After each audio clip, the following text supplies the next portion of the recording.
Gidapit ko kamo nga mukuyog kanako sa usa ka pito ka adlaw nga pag-ampo ug pagpamalandong pinaagi sa Psalm 23. Ang Psalm 23 nagpahinumdom kanato nga ang Ginoo mao ang atong magbalantay. Siya ang atong giya sa panahon sa kalipay ug kasakit, sa kalinaw ug sa mga pagsulay. Sa dihang mubati kita og kahadlok, kabalaka ug kakapoy. Ang pulong sa Dios mahimong tinubdan sa kalinaw ug paglaom. Sulod sa pito ka adlaw, atong basahon ug paminawon ang Psalm 23 matag adlaw. Dili kini usa ka ritual o pamaagi aron makuha dayon ang atong gusto. Hinoon, kini usa ka pamaagi sa pagpalig-on sa atong pagtuo, pagduol sa Ginoo ug pagsalig sa iyang gugma ug pag-atiman. Kung andam ka na, kuyog ka nako. Ablihi ang imong kasing-kasing. Mag-ampo ta ug atong ipasalig sa Ginoo ang tanan natong kabalaka. Karon, atong sugdan ang pag-recite sa Psalm 23. Kung gusto nimo nga mukuyog niining pito ka adlaw nga pagpamalandong, isulat ang amen sa comment section ug i-share kini aron mas daghan pa ang makadungog sa pulong sa Dios. Sa ngalan sa Amahan, sa Anak ug sa Espiritu Santo. Amen. Ang Ginoo mao ang akong magbalantay ug walay nakulang kanako.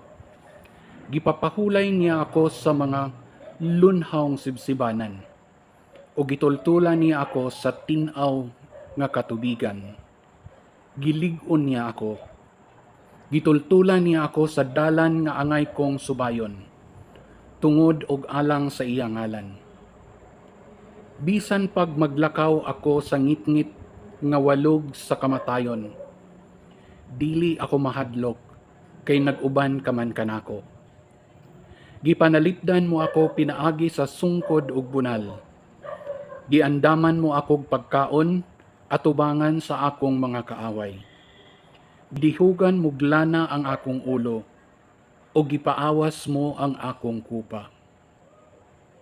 Ang imong kaayo ug gugma mag-uban ka nako sa tibuok kong kinabuhi ug magpuyo ako sa balay sa Ginoo hangtod sa kahangturan. Ang Ginoo mao ang akong magbalantay ug walay nakulang kanako. Gipapahulay niya ako sa mga lunhawng sibsibanan ug gitultulan niya ako sa tin-aw nga katubigan. Gilig-on niya ako.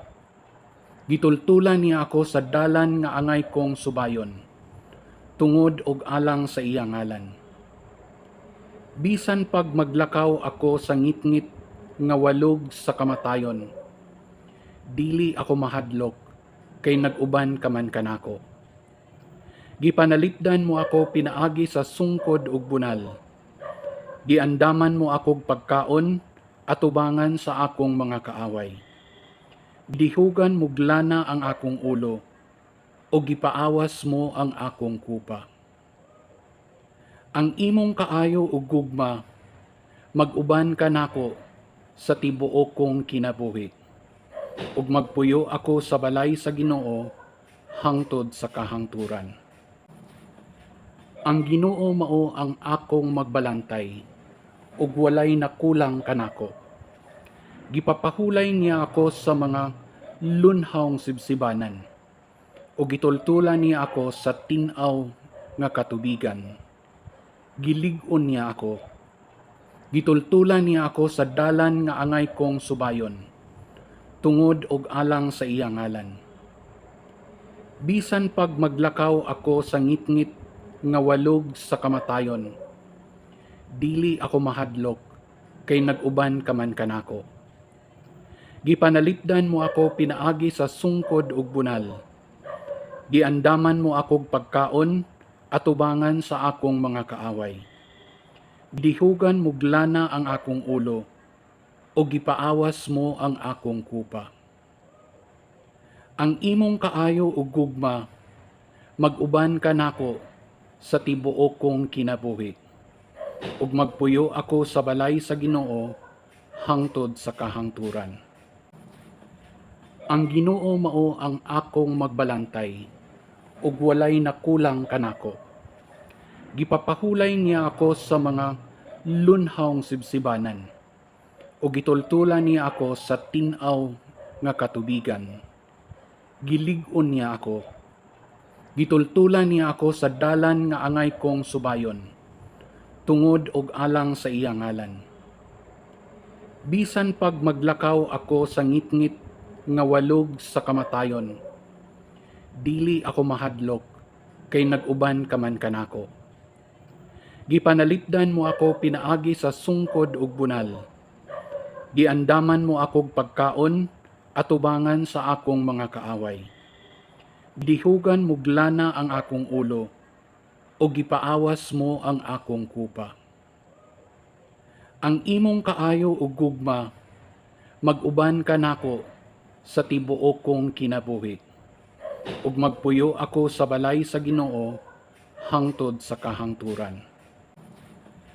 Ang Ginoo mao ang akong magbalantay, ug walay nakulang kanako.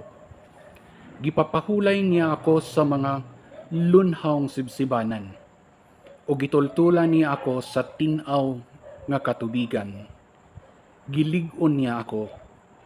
Gitultulan niya ako sa dalan nga angay kong subayon, tungod og alang sa iyang ngalan.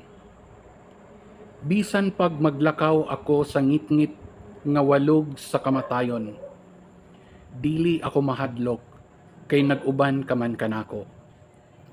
Gipanalipdan mo ako pinaagi sa sungkod ug bunal. Giandaman mo akog pagkaon atubangan sa akong mga kaaway. Dihugan muglana ang akong ulo, o gipaawas mo ang akong kupa. Ang imong kaayo ug gugma, mag-uban ka nako sa tibuok kong kinabuhi. Ug magpuyo ako sa balay sa Ginoo hangtod sa kahangturan. Ang Ginoo mao ang akong magbalantay, ug walay nakulang kanako. Gipapahulay niya ako sa mga lunhawng sibsibanan, ug gitultulan niya ako sa tin-aw nga katubigan. Gilig-on niya ako. Gitultulan niya ako sa dalan nga angay kong subayon, tungod og alang sa iyang ngalan. Bisan pag maglakaw ako sa ngitngit nga walog sa kamatayon, dili ako mahadlok, kay nag-uban ka man kanako. Gipanalipdan mo ako pinaagi sa sungkod ug bunal. Giandaman mo akog pagkaon atubangan sa akong mga kaaway.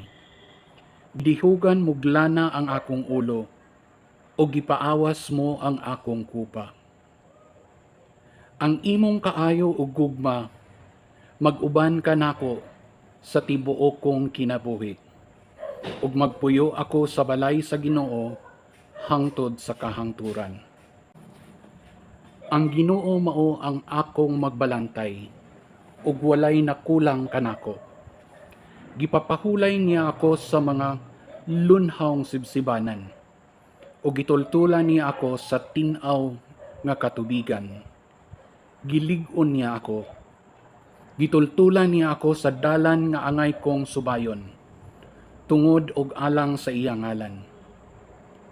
Bisan pag maglakaw ako sa ngitngit nga walog sa kamatayon, dili ako mahadlok, kay nag-uban ka man kanako. Gipanalipdan mo ako pinaagi sa sungkod ug bunal. Giandaman mo akog pagkaon atubangan sa akong mga kaaway. Dihugan muglana ang akong ulo, o gipaawas mo ang akong kupa. Ang imong kaayo ug gugma, mag-uban ka nako sa tibuok kong kinabuhi. Ug magpuyo ako sa balay sa Ginoo hangtod sa kahangturan. Amen.